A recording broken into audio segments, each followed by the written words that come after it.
Happy Thursday, everyone, and welcome to Canadian Cock Talk on the Spurs Up Show, the home of the best Gamecocks content on the internet. Last episode on Canadian Cock Talk, we did a recap of the Georgia game, and we did a recap on the Liberty and Tulsa game for the basketball team. This episode, I'm giving you guys my predictions and my scores for the South Carolina-Houston game that's coming to you on Saturday, and then the South Carolina-Kentucky game that is also coming to you on Saturday. Our last football game of the season, and our basketball season is just getting started, going up against a top 10 opponent in the top 10 Houston Cougars. They are ranked exactly number 10 going into this game. So let's start off first with the football game, the game against Kentucky. And this is a good...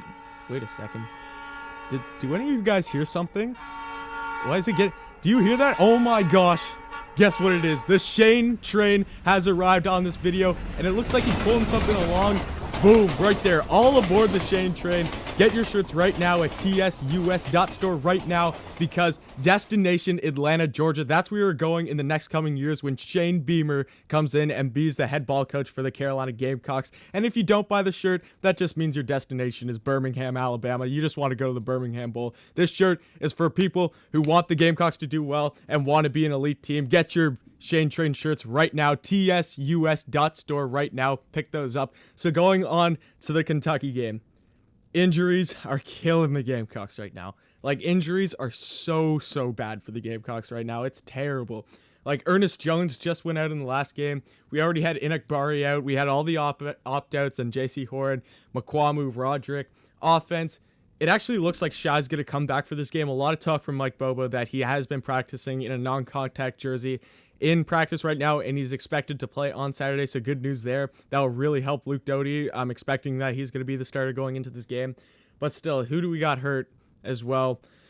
Just a ton of guys. Like, our team is really beat up. We barely fielded a whole team last game. It was amazing that we were able to even get out on the field. That's going to be an issue. But the good news is for this game is that other than South Carolina, and exclude Vanderbilt from this talk, the team that is struggling the most in the SEC right now is by far the Kentucky Wildcats, and that's who the Gamecocks get in their last game of the season. Kentucky comes in at 3-6. The Gamecocks come in at 2-7. So this is going to be a battle for last place, basically, because Vanderbilt's basically the clinch last place every single year. You do not want to go in and finish the season 2-8 for the Gamecocks. That is just going to be, from a season I didn't think it would get any worse from last year, going 4-8, going 2-8. Only 2 wins.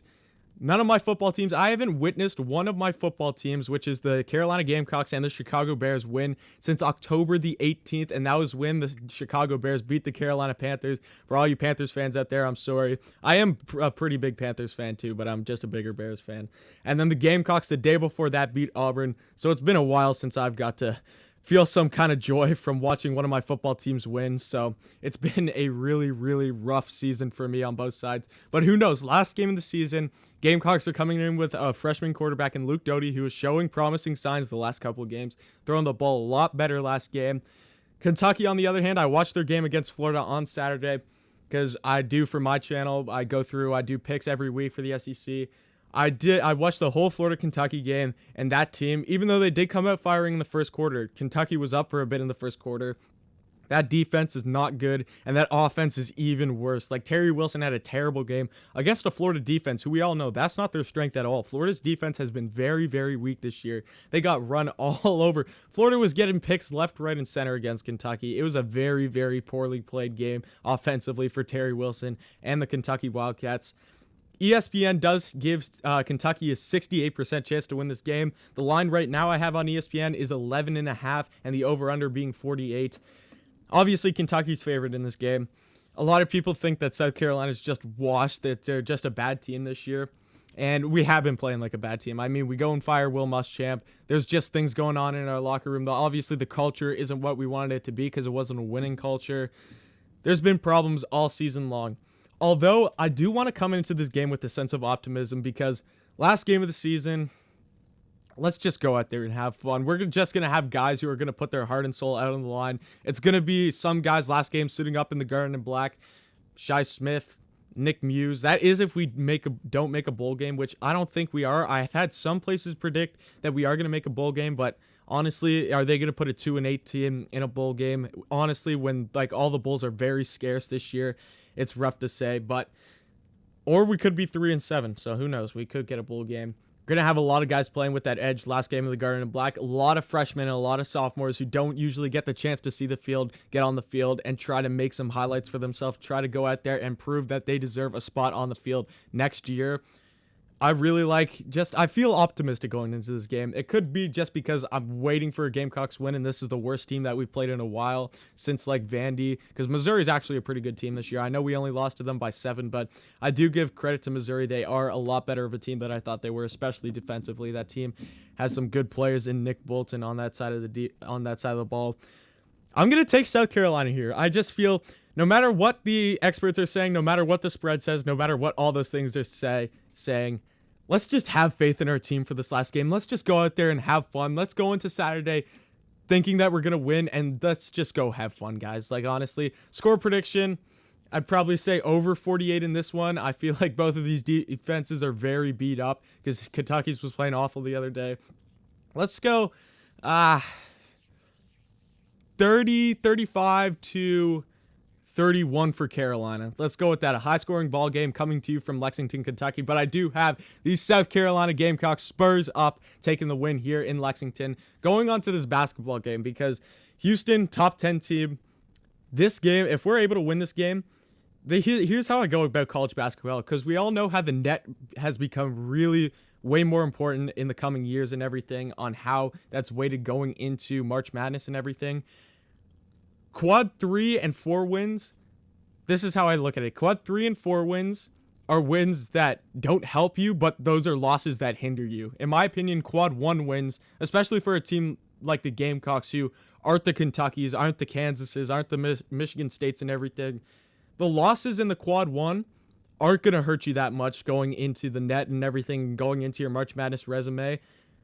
But the Quad 1 wins help a ton, and that can make up for that loss against Tulsa. That can make up for a loss against, let's say, Stetson, because hopefully that doesn't happen again this year. I was at that game. I traveled all the way down from Toronto, Canada, to go see the Gamecocks basketball team take on Stetson. First time ever at Colonial Life, and we all know how that went. Not a good game, but still a great experience to get in Colonial Life nonetheless. But this could really help us in our resume if we're able to go into Houston and come out with a win in this one. This game starts at 6 p.m., so we have a basketball game starting at 6 p.m. and then a football game starting at 7:30. Lots of Carolina to be talked about. I might have to do a post-game show in the middle of the football game. Like, that's how stacked my schedule is going to be for this Saturday. Jermaine Couisnard, 15 points a game. He's shooting about 40% from the field, and free throw percent 57.1. Here's the main difference. So Houston's they've played 3 games already. They're 3-0, and I'm pretty sure they just beat number 14 Texas Tech. So they already have a ranked win under their wing.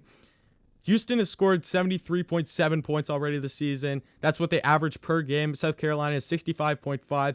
Houston's a way better defensive team. They are a really good defensive team. They've only allowed opponents to score an average of 52 points against each game, and they played 3 games so far. The Gamecocks are at 68 points allowed per game. And then rebounds is another thing that's going to be key for Carolina to win here, because Houston is a very good team on the glass. Houston averages 44.7 rebounds a game, while the Gamecocks only average 32.5.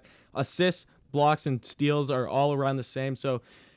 Right now, ESPN has Houston at a 79.2% chance to win this game. I'd love to be, as much as I was optimistic for the football game, I'd love to be that for this game. But Houston's basketball team is no Kentucky's football team. Like, Houston has a legit good basketball team right now. They're top 10 for a reason. But who knows? We go to Virginia last year. We beat them. Who's to say we can't go into Houston and beat them? I don't think it's going to happen, if I'm being honest, especially after watching that Tulsa game. And there were parts of that, after the Liberty game, and there were parts of that Tulsa game that were closer than I'd like it to be. I'd like us to stretch out the lead a bit more. It's our 3rd game. This is Houston's 4th game. Houston's a good team this year. I really like where they're at. So I am going to take Houston in this game. It's going to be a low-scoring game, in my opinion, because these are 2 very defensive teams. You got Frank Martin's defense going up against Houston's defense, who has been playing really good this year. I have the scores somewhere in the 60s, so let's go. I'm just going off the top of my head here. Let's go 68 to 60, something around that. I mean, the Gamecocks offense has definitely got to step up in this one. We got to score a lot more points, especially against a really good defensive team. But defense, just keep doing what you're doing. Get the ball in the hands of Kuznard and Lawson because they're top scorers, and they're the guys who are going to make plays that are going to set you apart and be able to give you leads and everything. They're the guys who are going to make the plays that are going to win you this game. You just need everyone else to play consistent around them, get the ball in their hands, or just create passing lanes for them and everything. Drive to the hoop and everything. Just simple, old school basketball. Just put the ball in the hoop. That's all the Gamecocks need to do in this game. But that's going to be tough because Houston does have a good defense. So I do have Houston winning this game, sadly. But I do think that the Gamecocks make it close at some point. So thank you so much for watching this episode of Canadian Cock Talk. Buy those all aboard the Shane Train shirts right now. And thank you for watching and come back next time.